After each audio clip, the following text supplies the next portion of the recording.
안녕하세요. 오늘은 제롬 데이비드 셀린저의 대표 소설 호밀밭의 파수꾼을 소개해 드리려고 합니다. 함께 자세히 살펴볼까요? 제롬 데이비드 셀린저는 1919년 뉴욕에서 태어난 미국 소설가로 현대 문학에서 가장 영향력 있는 작가 중 한 명입니다. 그의 대표작 호밀밭의 파수꾼은 발표되자마자 큰 논란을 일으켰지만 현재는 20세기 영미 문학을 대표하는 고전으로 자리 잡았습니다. 셀린저는 2차 세계대전에 참전한 경험이 있으며 전쟁 이후 인간의 내면적 고통과 사회의 위선에 대한 비판을 작품 속에 녹여냈습니다. 그는 평생 언론과의 접촉을 피하며 은둔 생활을 했고 생전에 단편집 몇 권을 제외하고는 추가적인 장편 소설을 발표하지 않았습니다. 그의 작품은 주로 방황하는 젊은이들의 심리, 인간관계의 단절, 사회적 위선과 같은 주제를 다루며 지금도 많은 독자들에게 공감을 불러일으킵니다. 호밀밭의 파수꾼은 16세 소년 홀든 콜필드의 1인칭 시점으로 진행됩니다. 홀든은 뉴욕에 있는 펜시 고등학교에서 퇴학을 당하고 부모님께 이 사실을 알리기 전에 몇 날 며칠을 뉴욕을 떠돌며 다양한 경험을 하게 됩니다. 홀든은 자신을 둘러싼 세상이 가식적이고 위선적이라고 생각합니다. 특히 어른들의 세계에 대해 불신을 품고 있으며 순수한 아이들이 그 위선적인 세상에 물들지 않기를 바랍니다. 하지만 그는 한편으로는 외로움을 느끼고 있으며 진정한 소통을 갈망합니다. 학교를 떠난 홀든은 뉴욕의 호텔에서 머물며 다양한 사람들을 만납니다. 하지만 그는 누구와도 진정한 연결을 맺지 못합니다. 루스라는 옛 친구와 만나지만 그녀와의 대화에서 소통이 어려움을 느끼고 실망합니다. 선생님 앤톨리니는 그의 유일한 멘토 같은 존재였지만 홀든은 그에게서 불쾌한 느낌을 받고 도망칩니다. 그는 이미 세상을 떠난 동생 엘리를 떠올리며 순수한 시절을 그리워하고 동생 피비에게만 진심을 털어놓습니다. 홀든은 동생 피비와의 대화에서 자신이 하고 싶은 일을 밝힙니다.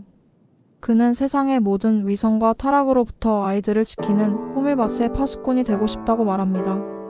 이는 순수한 어린아이들이 위험에 빠지지 않도록 보호하는 역할을 뜻하지만 현실적으로 실현 불가능한 이상입니다. 홀든은 극심한 외로움과 우울을 느끼고 결국 정신적으로 한계에 다다릅니다. 소설은 그가 치료를 받는 장면으로 마무리되며 이후에도 그가 어떻게 살아갈지에 대한 답을 명확히 제시하지 않습니다.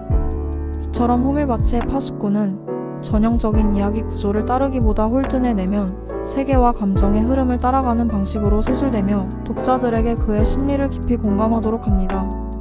다음은 주제어 5가지에 대한 설명입니다. 첫째, 방황과 성장입니다. 홀든은 단순한 반항아가 아니라 성장통을 겪고 있는 청소년입니다. 그는 어른이 되는 것을 거부하지만 동시에 어른이 되지 않을 수도 없는 현실에 부딪힙니다. 그의 방황은 다음과 같은 모습을 띱니다. 학교에서 퇴학당하는 것은 어른들의 세계에서 벗어나고 싶어 하는 것입니다.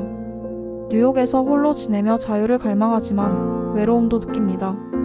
다양한 사람들과의 만남을 갖지만 아무와도 진정으로 연결되지 못합니다. 결국 그는 완전히 어른도 완전히 아이도 아닌 경계에 선 존재로서 혼란을 겪습니다. 둘째는 위선과 진실입니다. 홀든은 어른들의 가식적인 태도를 싫어하지만 자신도 때때로 거짓말을 합니다. 그는 여러 상황에서 거짓말을 하며 자신을 속이기도 합니다. 어른들의 위선에 대한 혐오와 스스로의 모순된 행동이 대비됩니다. 사회에서 진실한 삶이란 무엇인가에 대한 고민을 던집니다. 셋째는 순수에 대한 갈망입니다. 홀든이 꿈꾸는 호밀밭의 파수꾼은 아이들이 절벽에서 떨어지지 않도록 막아주는 존재입니다.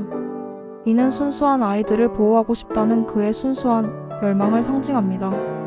그러나 현실에서는 누구도 완전히 순수함을 지킬 수 없으며 아이들도 결국 어른이 되어갑니다. 이를 깨닫는 과정이 홀든에게는 깊은 상처가 됩니다. 넷째는 소외와 외로움입니다. 홀든은 사회와 단절된 느낌을 받고 있으며 사람들과 제대로 소통하지 못합니다. 그는 사람들과 만나려 노력하지만 매번 실망하고 관계를 끊습니다.